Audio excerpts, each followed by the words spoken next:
I remember being in surgery, and at that moment I felt love. I thought, I must have died on the operating table. The second thought, now here's my analytical science mind still kicking in. So wait a minute, if I died, what's all this? Because first of all, I don't believe in anything. Second of all, my parents told me that you're going to go to hell because you're an atheist now. So I'm not experiencing either one of those. And that's when I really began to wonder what the heck was going on and why am I here? I asked that question in my mind, but then there was an answer to the thought I had. And the answer came kind of from around me in the atmosphere. And it was the answer of, this is your home. You're a part of me, you're a part of us. Welcome home. When it said that, welcome home, I lost it. Because I remembered. That's when it came back to me. And I knew immediately, oh my God, that life that I had on earth was just an illusion. That thing that I was doing down there on earth was really just a temporary state.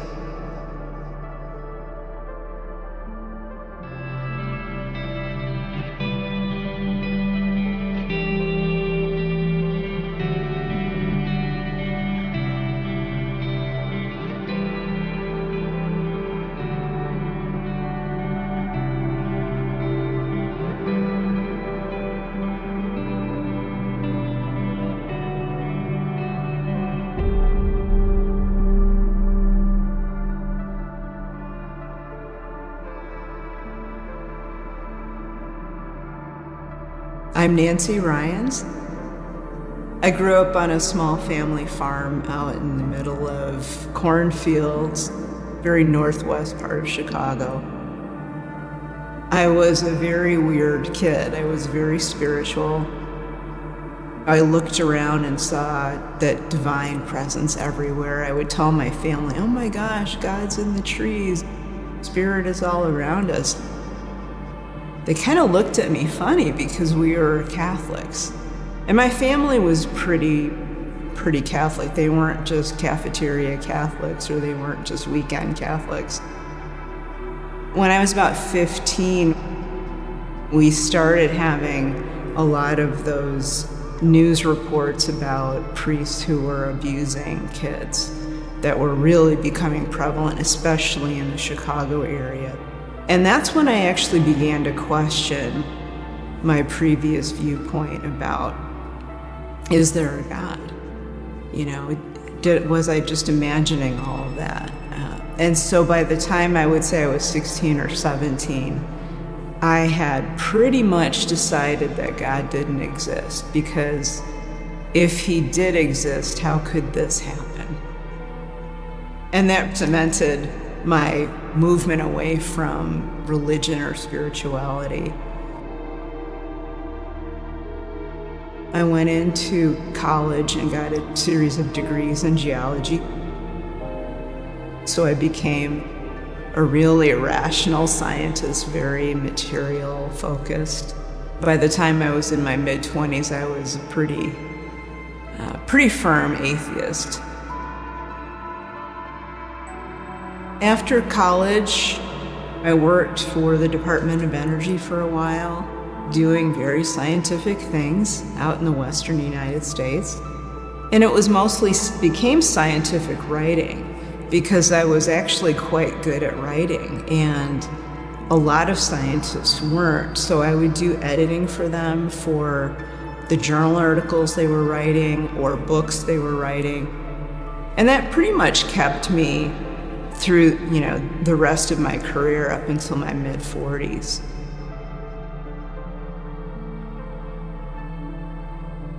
I was 46 years old. I had moved to Boulder, Colorado. I was beginning to feel a bit dissatisfied with where I was in life. Some things had not gone well. My marriage had ended. And I was in that point of really questioning what was going to come next for me. So I started looking for another job. I thought, what I needed really was another job, a different job somewhere else, or, maybe in Denver or something. A little bit later that month, between Christmas and New Year's, I took a week off from work. So I went out for a bike ride. Just do a little bike ride around town, drop off some stuff at the library and run a couple of errands, and then go out on a trail ride. I went into a traffic circle. The bike lane that I had coming in just completely went away, and the roadway got really narrow. So I rode into it very cautiously, and I kind of eased my way in, noticing that there was some traffic coming in from my right, from the highway, into this traffic circle. And it looked like they were slowing down. At the last minute, that lead SUV, instead of stopping, she actually sped up. I was in a really bad spot because I was right there at where she was coming in. And all I could do, there was this instinctual response as I put my hand out. I have no idea what happened from the time I put my hand out till I ended up on the hood of her vehicle. So somehow I flipped up off the bike, up onto the hood of her vehicle, looking in at her, and she's texting. I'm actually trying to pound on her windshield, and she kept driving. She didn't see me, like literally right in front of her, and I couldn't hang on. The hood of her vehicle was so slick. So I slipped down, desperately trying to grab onto something, but I couldn't find anything to grab onto. And I hit the pavement, and I heard the crack of my helmet, and all of a sudden she was over the top of me. Somehow my backpack got caught on something underneath of her vehicle. And at the same time that happened, I reached up with my right hand and grabbed her axle. I don't know how long she technically dragged me. It was at least 60 feet. And what finally happened is that the guy that was in a truck behind her saw what was going on, was able to get around her, and he drove his truck around the traffic circle the wrong way and just stopped in front of her. So I kind of owe my life to this guy. As soon as she stopped, I started trying to wiggle my way out from underneath the vehicle. But I got to the point where my shoulders were out from underneath the front of her vehicle.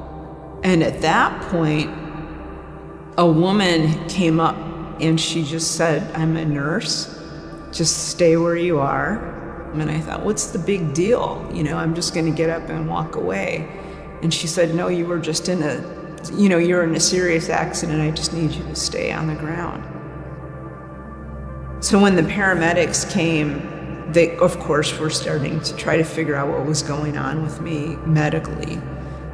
And as soon as one of the guys touched the side of my neck, I just screamed at the top of my lungs. It was just so painful. And that's when I realized I was in pretty bad shape. So they brought me to the trauma center. I had a head injury. I had the cracked collarbone, 5 ribs that were broken in multiple places. I had a collapsed lung, But the main damage was really to my neck and my back. The doctor basically said, well, every process in your back is cracked. And you've got major damage to your neck vertebrae and then your lower back vertebrae. So they called in a surgeon who decided that he could fix it, was going to go in there, clean up all of the broken bits, and then put titanium rods up and down my back on either side of my spine. And that surgery was scheduled for the Monday after this accident, so like 3 days later. I had an unbelievable fear of death coming up to this. That was the biggest fear of my life, was the fear of death. I was absolutely mortified by that one fear. It paralyzed me in so many ways. So going into this surgery, I was really scared and almost had myself convinced that I wasn't going to make it. They were wheeling me in. They got me moved onto the operating table. The anesthesiologist came up, and as soon as he administered it, within like 3 seconds, I was, drifting off. In a normal surgery that I've had a few before, it was just gray nothingness, and then they were waking me up in the recovery room.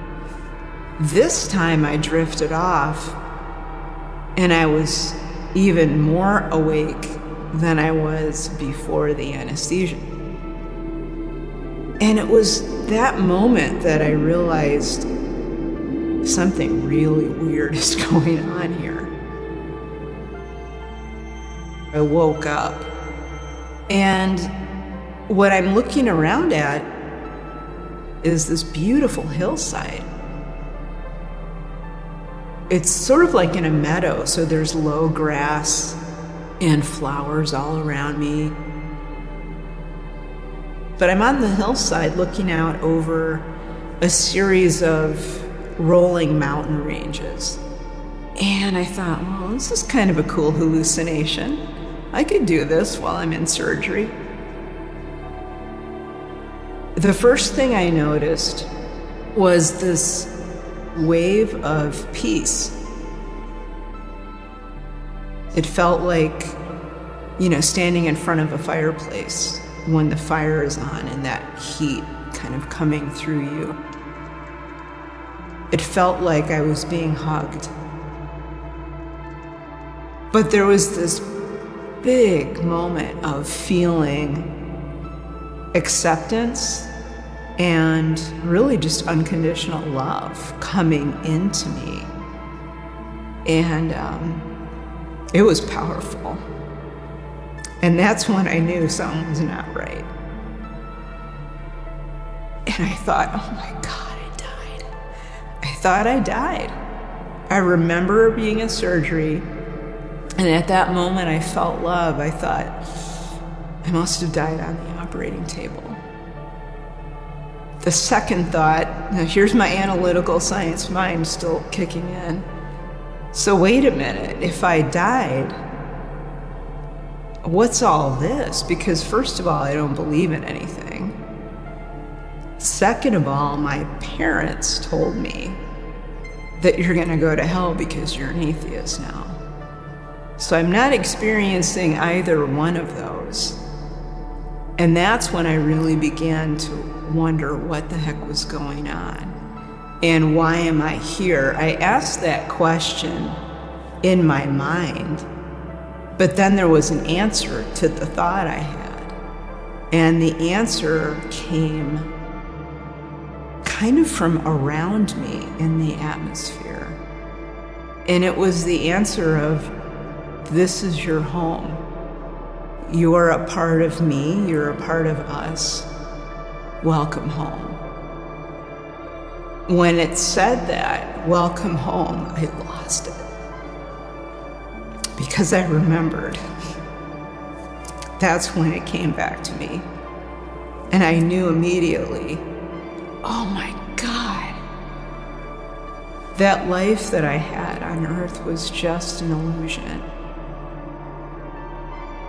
That thing that I was doing down there on earth was really just a temporary state.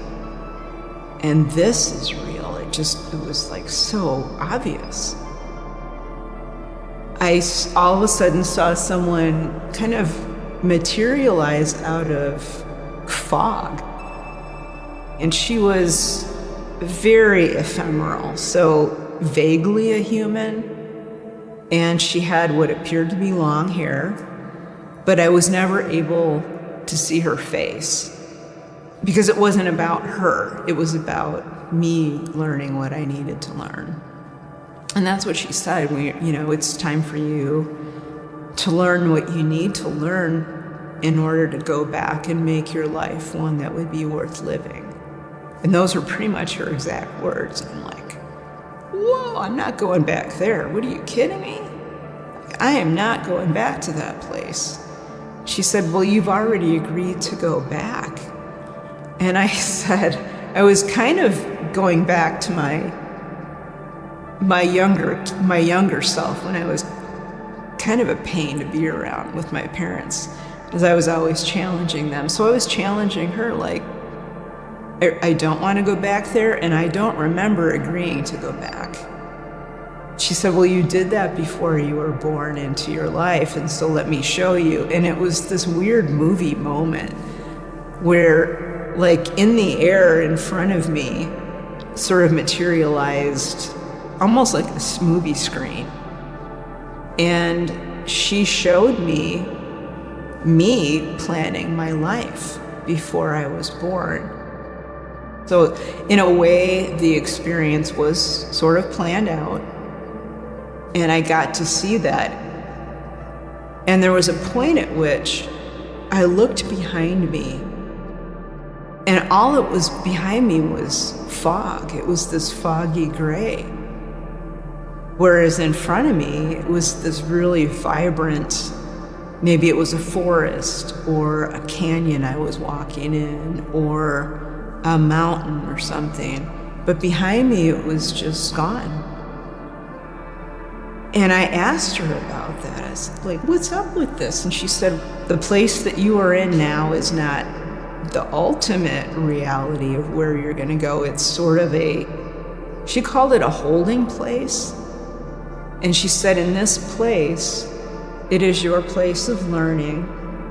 And here, what we do is we're making this an environment that is comfortable for you to learn in. Things that you enjoy, places that make you feel comfortable, and that will allow you to learn what you need to learn in order to go back and make your life one that's worth living.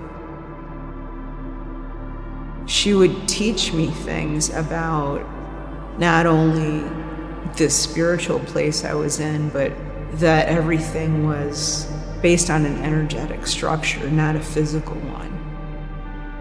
Everything you see around you, it's an illusion.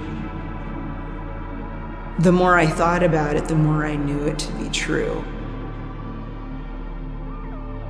The equivalent amount of time that I was out on the operating table, because I did code, my blood pressure tanked, my heart rate stopped.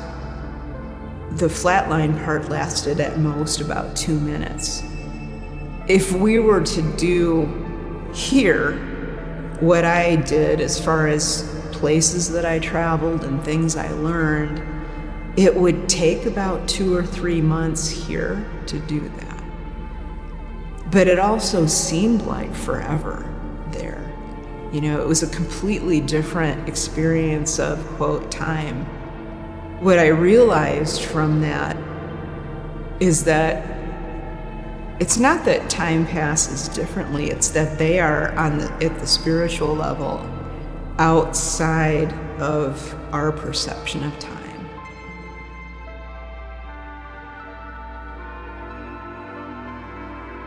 I went to one place where I stood there, and all around me, I saw the map of my life. It was like this virtual reality map, like an old-timey, nautical chart, laid out all around me. And I was at the center, and there was this big, I think they call it a compass rose. And I'm looking all around it, and there's these different pathways that I can see from one end of the map to the other.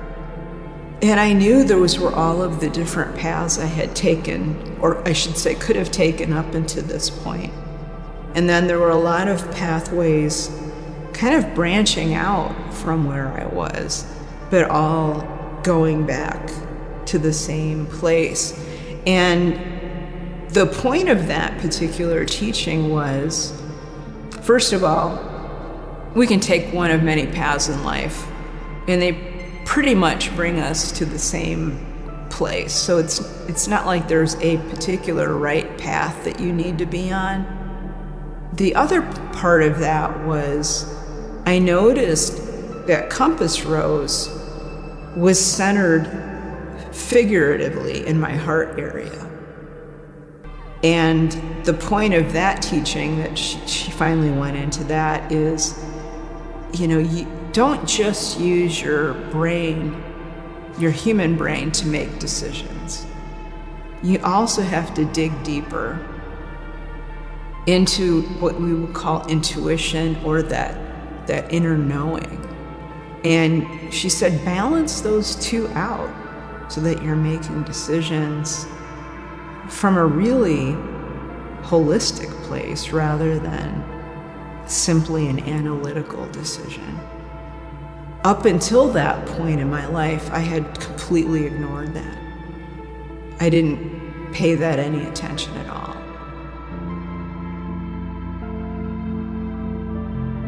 After that, I had what people call a life review.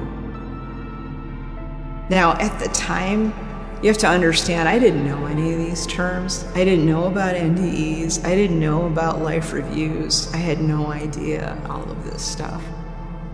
So she brought me up this kind of meandering mountain valley into what looked like a pond up in the mountains. And she said, well, I want you to kneel down by the side of the pond and just touch the surface of the pond.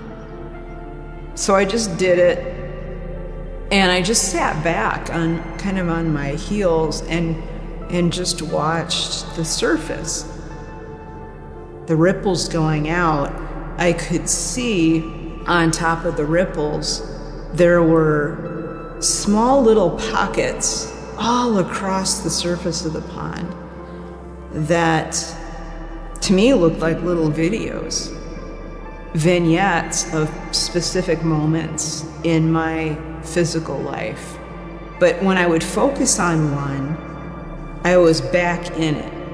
It wasn't like I was watching it from outside. I was back in it, experiencing it again from my perspective, but also experiencing it from the other people.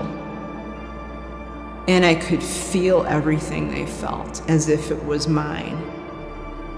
And that really got to me, because there were times when I helped someone or said something nice, and I could feel that person's, for want of a better term, I could feel their spirit soar.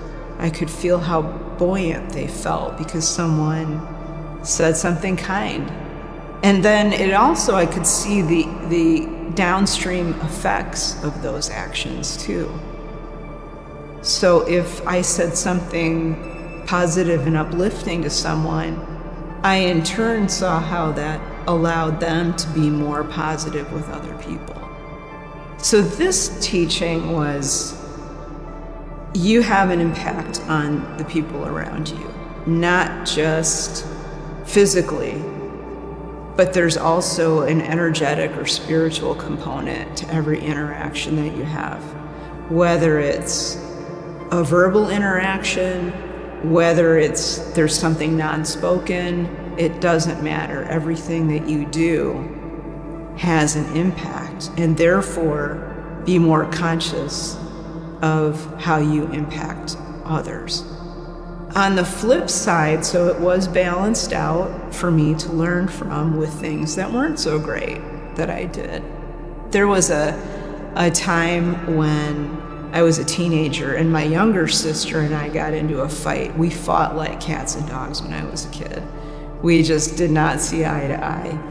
And I loved her, but we didn't get along very well. And there was one point when I think I was probably like 17 and she was 14. I said something not so kind to her. And I didn't think anything of it at the time. It was just a way to get her off my back. You know, I was really tired of the fight we were having, so I just said something stupid and not very nice. And she didn't react. You know, I didn't see any reaction in the moment for her except she left. But in my review, I could feel the hurt that I caused her in that moment. And this is the second thing that always gets me. When I felt her pain at what I said to her, that was the biggest teaching moment ever. And that's the one thing I wish I could give to people was understanding viscerally how your impact affects, your actions affect someone else, your words affect someone else. And in that moment I realized, okay, I'm changing the way that I interact with people right now. Like, that's it. That point woke me up like nothing else. That was just this big aha moment.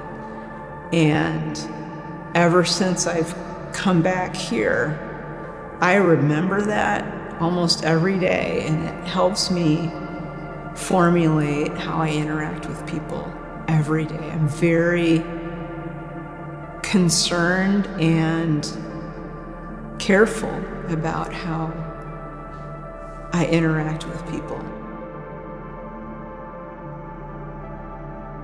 All of a sudden, for the first time in my whole, experience there, I looked up and there were clouds in the sky. And we were just kind of looking around, like when you were little kids looking for animals up in the clouds. And so we did that for a while. And then she got up and she said, well, it's time for you to go now.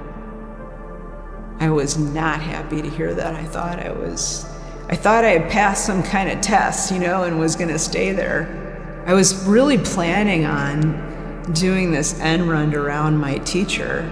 I was planning, can I just run around her and just keep running until I find where I'm supposed to go?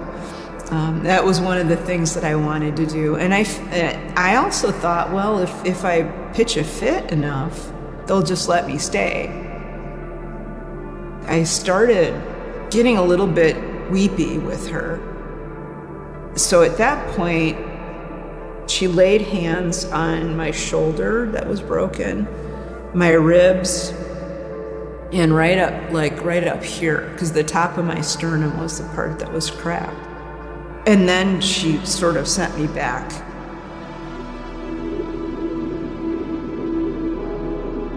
And I woke up in the recovery room. I was actually screaming when I woke up. I was yelling, and I was not happy. I was really angry to be back. And the nurse who was helping me, she literally jumped back. But I kept yelling, where is she? Where is she? I don't want to be here. Can I go back? Can I go back? And they thought I was having some kind of psychotic episode, I'm sure. The anesthesiologist came in and talked to me a little bit. He got me calmed down. But I kept asking, I said, can you please send her back to me? Can you please send her back to me? And they had no idea who I'm talking about. I had a friend in the waiting room, so they went and got her, and I feel so bad for her.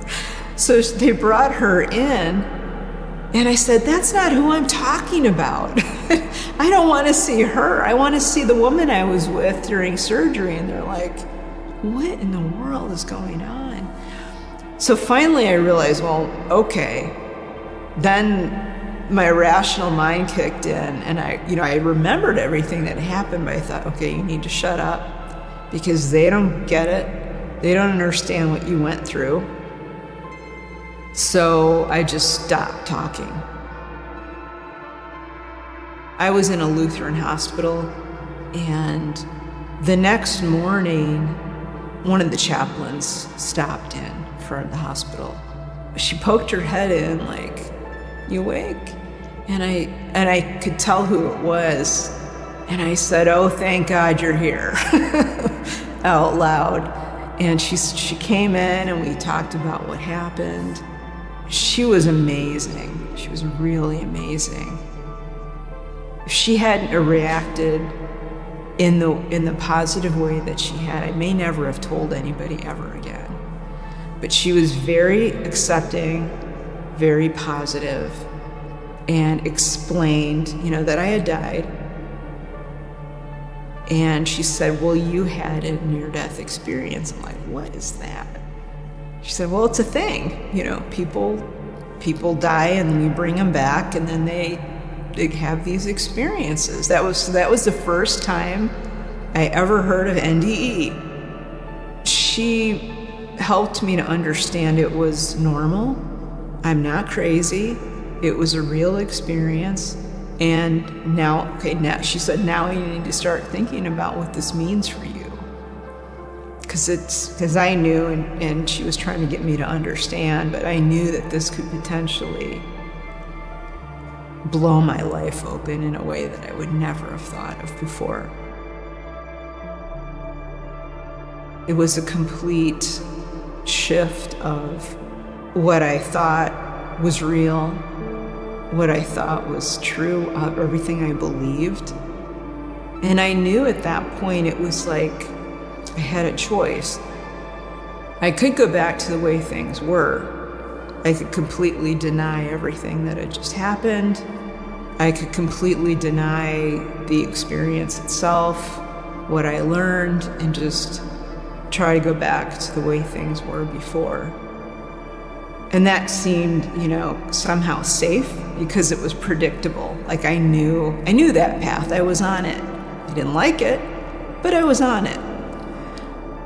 But this other path was a complete unknown. If I knew I could embrace what I learned and continue to learn from it, but I had no idea where that was going to go. And I really worried about what that would mean for my career because I was still in the sciences. I just assumed that I'd never be able to get a job again in the sciences because people would see that and, she's crazy, we're not going to hire her. So I was really afraid of that path. But about 2 weeks later, when I came home from the hospital, I realized, I'm going to give this new path a go. I don't know where it's going to go. I'll see what happens. I was out of the body cast in just I think 2 days over 4 weeks. And they expected that to be 16. So it was very rapid healing. What I started doing was I would go out in nature every day and meditate. That was one of the things I started doing that really helped, kind of bring that soul level of awareness into my life. The second thing, and it sounds very simple, but it has a big impact, is really, truly learning how to be grateful. In the morning, I would start the day before I got up out of bed. I would be very grateful for just being able to walk, just basic stuff. I would allow myself almost to meditate on it, to really think about and feel, not just think, but also feel the gratitude for that. Like, I could have been a paraplegic from that accident. I'm so grateful that I can walk right now. Just those simple acts of gratitude allowed me to focus on what was good in my life right now. And just little by little, those small things allowed me to stay more centered and present the rest of the day. It's about being aware of your actions in the moment without going on autopilot. It's so very easy to be living your life on autopilot, which is where I was before. So now I'm not hooked up into dramas like I used to be. Whatever goes on in our governments, it's like, yeah, it's going on, but I'm still at peace in my life. Concern? Yeah. I have concerns about the world, definitely. But it doesn't change this core of peace inside, because I know it's important to be here in this reality. It has things to teach us. We all learn from it. But ultimately, we are not this reality. We're a bigger level of reality. I was learning really how to live from that soul level of awareness rather than just my limited human level of awareness. It's not that the human level of awareness was bad, but for me, it was very fear-filled, and it was reacting to life rather than being proactive. And I didn't want to be that way anymore. And I wanted to live life from that level of, that higher level of awareness, because it felt better. It was more peaceful. It was more connected. It was more love-filled and joyful. It's a much better place to be. I'm not anywhere near as stressed out, and certainly not fearful anymore. You know, it's been a really great change for me. I'm not driven by this being a material world anymore. I'm not stuck on that. I understand that there is a bigger picture, not just to the world, but to each one of us. That fear of death that I carried really kept me from fully living. At least for me, it kept me thinking small and safe. And that's not necessarily where all of us are meant to be at all times in our lives. That's perfectly fine for some people, and at times in our lives that's perfectly fine. But any decision based on fear, it's not, to me, the strongest decision that you can make. It's somehow limited. When I work with people individually, I really try to get people into that space where their decision making is based on a place of strength and trust in themselves, and maybe a place of compassion or love, rather than, oh, I'm afraid that person won't like what I'm doing, so therefore I'm going to do this thing instead of the thing I really want to do.